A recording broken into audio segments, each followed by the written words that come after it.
Imam Syafi'i yang dikenal sebagai pendiri mazhab Syafi'i bernama lengkap Muhammad bin Idris Asy-Syafi'i. Rantaian nasab beliau yaitu Muhammad bin Idris bin Abbas bin Utsman bin Syafi'i bin Sa'id bin Ubaid bin Abdi Yazid bin Hashim bin Abdul Muttalib bin Abdi Manaf al-Quraisy Asy-Syafi'i.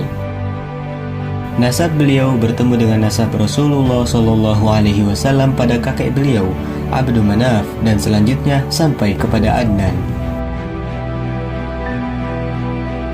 Beliau dilahirkan di Gaza, Palestina pada tahun 150 Hijriah bertepatan dengan wafatnya Imam Abu Hanifah. Ketika berumur 2 tahun, beliau dibawa pindah oleh ibunya dari Gaza menuju Makkah untuk menjaga nasabnya. Lalu beliau besar dan mempelajari Al-Quran dan Al-Hadis di kota tersebut.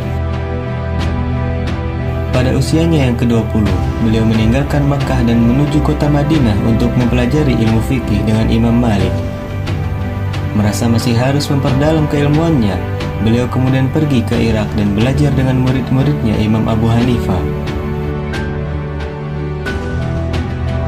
Setelah mendengar kehebatan beliau, Harun ar-Rasyid meminta beliau untuk datang ke Baghdad. Imam Syafi'i memenuhi undangan tersebut.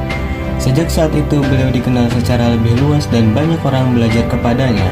Pada waktu itulah mazhab beliau mulai dikenal. Tak lama setelah itu, Imam Syafi'i kembali ke Mekah dan mengajarkan rombongan jamaah haji yang datang dari berbagai penjuru. Melalui mereka inilah, mazhab Syafi'i menjadi tersebar luas ke penjuru dunia. Beliau melanjutkan perjalanannya ke Mesir dan sampai di sana pada tahun 199 Hijriah. Lalu beliau menyempurnakan kitab-kitab yang ditulisnya seperti kitab Ar-Risalah dan Al-Um. Beliau juga dikenal sebagai ulama pertama yang mempelopori penulisan kitab usul fiqh. Ketika ingin bersafar ke negeri Mesir, Imam Syafi'i bersenandung. Jiwa telah mantap untuk pergi ke Mesir, padahal terbentang di dalamnya gurun yang tandus.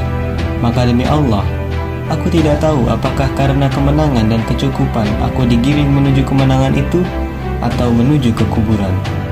Lalu takdir Allah menjawab pertanyaan tersebut. Beliau digiring menuju keduanya. Beliau memperoleh kecukupan. Beliau juga mendapatkan kemenangan dengan tersebarnya ilmu, pendapat-pendapat, dan fikih beliau. Setelah itu, kematian menjemput beliau. Beliau meninggal pada akhir bulan Rajab tahun 204 Hijriah pada usia 54 tahun.